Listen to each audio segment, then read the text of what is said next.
to develop its own standalone organization. But ever since the very beginning, we're still just integrally linked with Rotary as our partners around the world, and Rotary International designates us as their disaster relief partner for the world. So from the very beginning till today, we're still work hand in hand with Rotary everywhere that we go. So that means in the last 20 years, we've responded to over 300 disasters. We've been to over 100 countries, as the map shows. All the green countries are ones that we've responded to, and that accounts for over 1.5 million people that we've been able to help. And so just some quick background, Shelter Box, what that is. The main thing in it is the shelter. So and for us most of the time, that's a large family size tent, and it's not a camping tent or a backpacking tent by any means. It's heavy and a little bit hard to put up compared to what you'd normally want to take out for the weekend. But it's specifically designed for people to live in for 6 months or longer until they can rebuild their homes and restart their lives.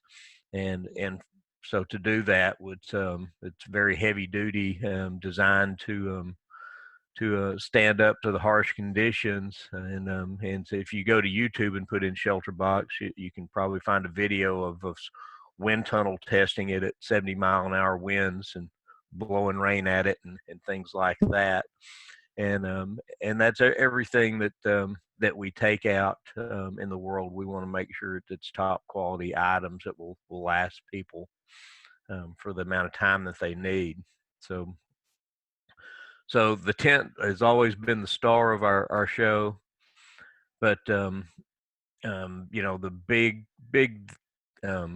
goal is just the ability to recover, and so that's giving them a tent to hold them over, but giving them all the other basic necessities they need to start rebuilding their homes and rebuilding their lives.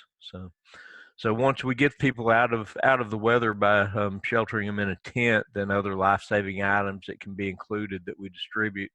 One of the most important is a solar light, because these areas are usually have lost all their electricity.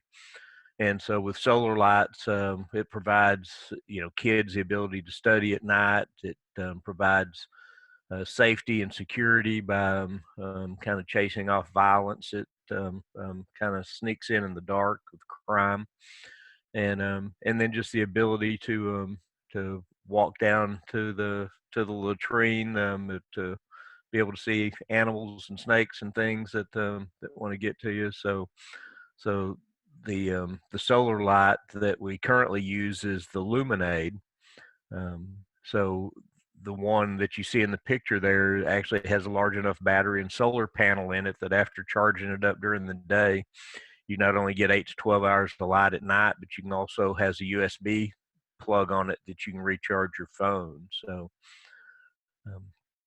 and then after we get them safe and secure, other items that are in the shelter box are mosquito nets to help protect against insect-borne illnesses like malaria and dengue, and then water filters and water carriers that help protect against cholera and other waterborne illnesses. So in all, a shelter box has about 120 pounds worth of items in it. So, other key items, of course, always ground cloths and blankets. The children's activity pack is some school supplies and a little backpack that keeps the kids involved with something to do. Kitchen sets to allow them to cook and eat, and then the tool set that will let people start repairing their homes. And each shelter box is kind of custom packed depending on where it's going. So obviously, when we take them up into the mountains, they may not need mosquito nets. When we take them into the tropics, they don't need the fleece hat and glove sets. But we do to try and send exactly what's needed to the disaster. And we're able to do that because we always send our response team members in with it. We never just ship in the aid. We always send our emergency response team members in to find out what's needed and to find the people that are the most vulnerable, and make sure they're the ones getting the help. So what initially started off as just one size solution fits all, and that was shelter box with everything in it, like I showed you. We've been able to adjust our approaches since then as we've grown, and sometimes we'll only give a tent if shelter is mainly what's needed. Then sometimes only a tent is distributed, and other times we have what we call a shelter toolkit. If their homes are damaged but not destroyed, then a shelter toolkit will often allow people just to repair their homes. And I always forget to mention it, so just to give you a rough idea of what the cost is. A full shelter box with everything in it costs $1,000 to purchase everything and to get it shipped wherever it needs to go in the world.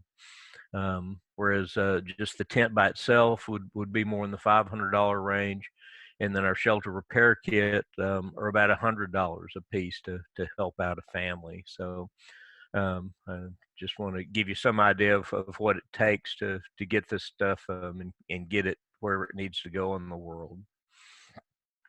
So when I first started back in 2013 as a response team member, I went into the Philippines after Typhoon Haiyan, and the huge storm, a lot of devastation, and so we had to way more need than we had shelter boxes, and we were found in the hardest hit families. So one day I was standing with as an elderly 80-year-old woman in a wheelchair, and we were in her living room, and we were standing there looking up at the sky, and I had to tell her, yes ma'am, I know you don't have a roof on your house anymore, but we're only giving tents to people that don't have walls. And so we weren't able to give her a shelter box, just um, but what we always do when we go to a disaster is we work hand in hand with all the other aid agencies that are out there, and we meet with them regularly. So we promised her that we will get one of the other agencies in here that's handing out tarps, and so we did that. We had them there the next day, and they brought her tarps and got her roof covered and got her sheltered. But it meant so much to me the next year when ShelterBox expanded out and started offering our shelter toolkits or shelter repair kits. And so these have two very large heavy duty tarps. So I'm talking like a 16 by 24 tarp that has probably about 3 times the thickness of what you think of as a blue tarp from Home Depot or somewhere. And so then the hand tools that normally come in a shelter box, like a saw and a hammer and pliers, but it comes with fasteners, so a variety of nails, wire, rope, and then some long handle tools like a hoe and a shovel, so that they can prepare the area around their home. And so with a shelter kit, they can be used to reinforce some temporary structures that are built. As I mentioned, they can be used just to repair some, or we can train them on how to use some locally sourced bamboo or lumber, and then with the contents of the shelter kit, they can build a temporary tent-like structure or awning-like structure to get them in out of the weather. And in some instances, we're able to locally source some other material like sheet metal and distribute along with that. So in this case here, people actually used the shelter kit and built a small house. So the innovation of the people is what's really key to what they're able to do with it. But we always provide the training along with that to help them find the solutions. So a big question we always get is how do we get the shelter boxes there? And so, we do it in the most efficient way possible. So, it can be in a huge airplane like you see in this picture in Indonesia, and oftentimes that might be what's needed on the first load in, to get the aid in as quickly as possible to start helping people. But then the second load may be coming by ship right behind it, so that it'll arrive a few weeks later, about the time the first load runs out. But what's really important is that we do go out. We use our Rotary connection when we arrive, um, to help us find the most vulnerable people that get forgotten, get left behind, so they're off the beaten track. And then, we deliver the shelter boxes out, one family at a time. Our response team members are there to make sure that they don't end up in a politician's warehouse or a warlord's backyard, but to the into the homes of the most vulnerable people that don't have the ability to recover on their own. So, um, what really sets us apart is that we're a volunteer-run organization. We've got some paid staff overseeing things, but we use volunteers to do our fundraising and education, like I'm doing today, and also as our response team members that go out in the world and distribute. And the reason that we're able to do that is that Rotary connection. For me as a response team member, if I get a call to go to a country I've never been to before, and um, and I don't speak the language, then there's nothing more important than knowing that I can just reach out to the local Rotary district governor, and when I arrive at the airport, meeting up with my other teammates from other places around the world, they can, that Rotary connection allows us to be able to sometimes find housing when all the hotels are full, to find drivers, translators, transportation, to set up warehousing and trucking as we start bringing aid in. And like I say, most importantly, just the ability to be able to learn about their community and find out where it is that we need to go to work, so we don't waste any time, and we're able to get on the very first day into the areas that we need to. And that allows us to actually start helping people a lot faster than the larger humanitarian organizations that may even have a full-time staff there in the country year round. But our Rotary partners let us work much faster than them. So this picture is a good example. This was from Indonesia. A little over a year ago, I was there, and Rotary was so important because the government said they weren't allowing any outside agencies in to help after this earthquake. But Shelterbox had been into Indonesia a few years before, and we had about 800 shelter boxes still stored in Jakarta with the Rotary Club there. And it was from a very large shipment that we'd brought in, and that was what had gone unused. And so since it was already in the country and in the name kind of Rotary already, just myself and one other response team member who was also Rotarian went in, and we just worked with the local Rotary Club. And when they looked at us and said, "What are you doing here?" said, "Hey, we're here with Rotary," and the Rotary Club said they're here to advise us on how to give out our special Rotary tents. And what makes our tent special? Well, they come in a big green box with a bunch of other stuff, um, but it allowed us to work locally when other agencies weren't able to get in. And the 800 boxes actually in this area, again, so much need that we just were able to target 800 newborn babies. So we only gave them to families that had a baby born in the last 3 months. And so there was that much need to give out 800 and give them to families that lost their homes and had babies born since then almost. So, but our partnership with Rotary worked out so well that 3 months later, when another earthquake hit in a different island in Indonesia and caused a tsunami, the government again said, we don't want to allow a lot of outside aid in, but we will allow shelter box in because they worked so well with us a few months ago. And so we were able to step back in and help again in the same country. in a different section. And luckily in that section that there wasn't a Rotary presence on that island, or not a Rotary Club anyway. So, but the district did send people in that covered that geographic area to help us, and we were able to respond again. So the way it works of Rotary clubs make up and Rotarians make up probably close to 50% of our funding still. And so because of that, to recognize them, we came out with a new designation called a hero club. And we were looking forward to, at the district banquet this year of a district conference, of being able to recognize our first hero clubs with the new banner that we came up with. But a hero club is a club that donates 3 years in a row. And so Rotary clubs are most important to us, but individually, the thing that we need is just people to be aware of what ShelterBox is and help spread the word. And so our website is shelterboxusa.org. So I encourage everybody to just kind of go there and look around, see what we do.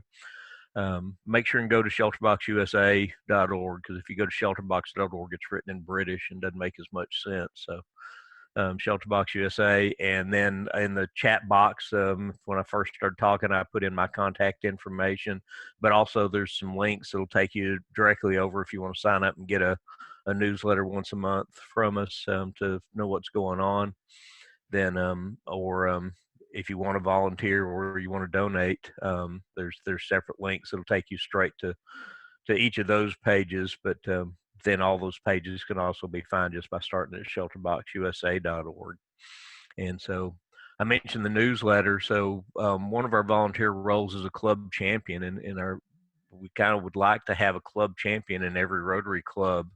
And all you have to do to be a club champion is you get that newsletter once or twice a month, and just stay informed on what ShelterBox is doing. And then at the beginning of your Rotary meeting, when it's happy time, then you just kind of share where the latest country that ShelterBox is responding to, and what they're doing. And then if you enjoy doing that, then you can go on and become an ambassador and do what I'm doing today, talk to other clubs. And then as ambassadors, we also get to set up the tents and let communities see what their local Rotary club's doing with the fund they're raising. And then our response team members is another step. It takes about a year of training to become a response team member, but we're always looking to add to our ranks of people around the world that are able to do that. So the lady in this picture, her name is Fatnazar, and again, I met her on my second time into Indonesia after that tsunami, and I just like to share her story so much because her village was devastated, and so about 150 families had to move 5 miles away, and we found them all living on one football field in a neighboring community, and they just had a few tarps up, and just 20 families crowded under each tarp kind of thing when we got there.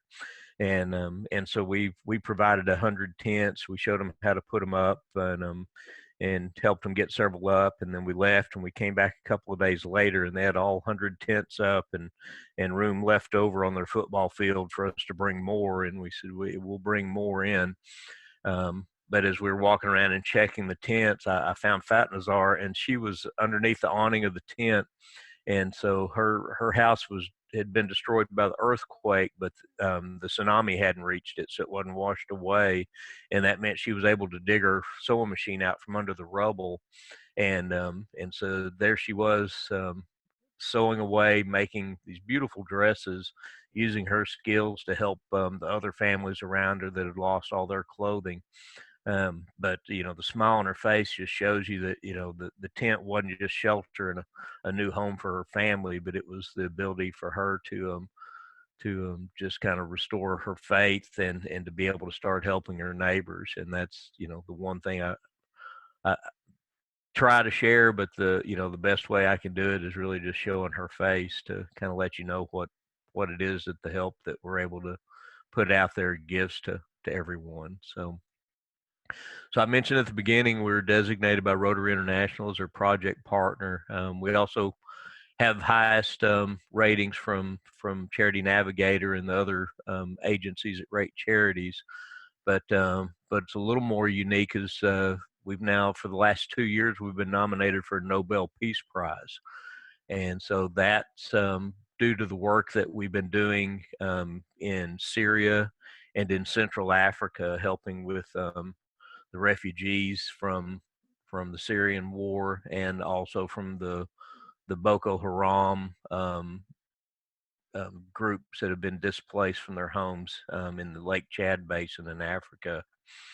And so very, very proud to be able to say we've been nominated for that, and who knows, third time's a charm. So maybe if we get it nominated again next year, maybe we'll get to take home the big prize and help more people. So coronavirus has affected what we've been doing. Needless to say, it's kept our response team members grounded, not able to go out quite as often or not much at all. But we were able to get a response into the Philippines kind of as things were ramping up. And the the main ways that we're able to help now is where we've got partner agencies we've been working with on some of those extended deployments. So like in Syria and in Ethiopia and um, a few other places in Africa, we had plans going on helping out families there. And so the aid agencies, partners that we were working with in those countries, we're still able to ship in supplies and let them distribute them locally, where the people don't have to be afraid of foreigners coming in and possibly bringing virus. But in addition to what we're giving out, first of all, the tents and stuff we give out, that takes people out of these large communal settings where they're not able to socially distance and puts them into um, uh, back with just their family and helps stop the spread of the virus that way.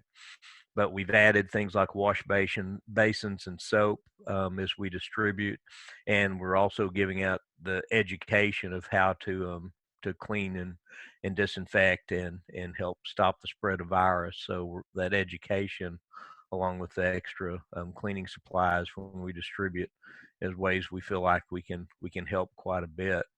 And we're keeping our supply chains open. We're keeping our response team members ready so that if there's a large disaster, we'll be able to respond whenever the countries will allow us in.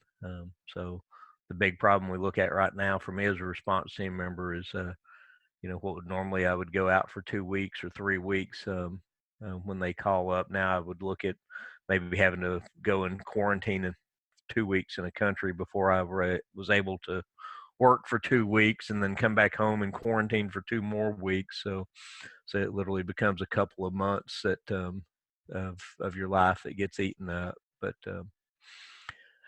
again, we are still working on several different deployments where we have got a few other things that have ramped up that we're working on and preparing that when the governments lift things, we'll start sending response team members back to. But the most important thing is that we just appreciate all the Rotarians that have helped us, and I just We want to. appreciate you, Brian, so much.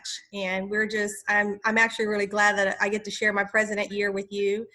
And I'm so sorry that, we had such technical problems earlier, but this is such a great program. And I will be sharing all this information on our Facebook page and making sure all of our members get this information. I think this is a great way for us to champion in the House of Rotary and be effective internationally. And then also during this COVID crisis. So Brian, thank you for all of this hard work that you're doing with that. And this is just the beginning of a great future relationship, I think. And many of our club members know who JT Riley is, and I can't wait to let him see this because he's huge in the mission fields out there and serving internationally. So I know he's going to be interested in this as well. So thank you again. Well, thanks, and I'm sorry I did go kind of late. It's hard to to Does anybody have run any through questions? everything. Does anybody have any questions for Brian before we completely wrap up? I just want to follow up on what Brian said earlier. We are, I guess, as the Rotarian Club, we are allowed to put on some type of demonstration. Is that correct? In other words, we can have we can have someone come out and show what the box is, what it contains, and collect donations. Is that correct? Yes, yes, and that's something that I've had a chance to do. A lot of different places. And if you're, especially if the club's putting on a fundraiser or involved with a community event, it's really good if the club's already donated. Then as I'm out there, I'll set up the tent as a display and talk to the people when they come by and ask, "Hey, are you selling camping supplies?" I'll tell them, "No, I'm just here to show you what your local Rotary Club is doing with the money they raise at an event like this." So, I was at Bonnie and Clyde Days up in Pilot Point last year, but I go to pancake suppers and wild game dinners and fun runs and everything else all around our district, and just get to set up the tent and share what it is Shelter Box and Rotary are doing around the world. Okay. With that being said, I know that there's going to be some events out here in the Savannah Border District 10 area coming up over the next several months. And I'll get with the president and everyone, see if we can't see that might be something we can entertain doing out here, because we'll already have the event set up through the HOA, and I'll just get in with the HOA so we can get this included as well, if that's okay with the club members. Because I'd like to, I mean, I think this would be awesome to set up and let the citizens see this and let them have the opportunity to donate, not only to the box and funding, that aspect, but also funding the Rotary Club itself. Sounds good. Anybody else have any other questions? So Brian, it was 3 years. There's I love getting awards, but little banners or any little things for us. I'm going to be honest. So is it one box, or how many boxes does the club have to donate each year to be considered for those? There's several different levels, but usually the $1,000 donation does a box, so definitely $1,000 a year is a good entry point, and for the first Hero Club level. And I'll check. It's the first year we've done it. There's also a chance of maybe a commitment and getting a Hero Club earlier banner, but I'll look into that. But usually, yeah, just with $1,000 a year, which could help one family with a shelter box or 10 families with a shelter kit, is the entry level to consider for the Hero Club. I only ask because Carrie's working on the budget for her president year, so all those meetings are happening right now. I'm not pushing my agenda or anything as I'm going out, but things we can consider. And we'll definitely at our club administration talk more about it with the club and find out how everybody feels about supporting the shelter box initiative as well. So don't want to speak for the whole club before we have all our meetings, but definitely it's something. The easiest international project you'll ever do. That's how I first got involved with Shelter Box, was by sponsoring one for our club. Well, and I've said a couple times that we can do international projects without leaving our community, and you just backed up what I've been saying. So thank you. All right, Carrie, or do I need to do that? I guess I need to do that. Whoops. Yeah, do you have it? I shut it down, but let me pull it back up.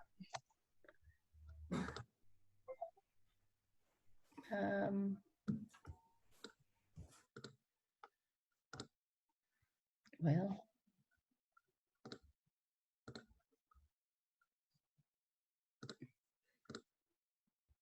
can y'all see my screen, or did somebody else? Yes. Is that okay? Looks good. Is that Carrie? Did you get that up?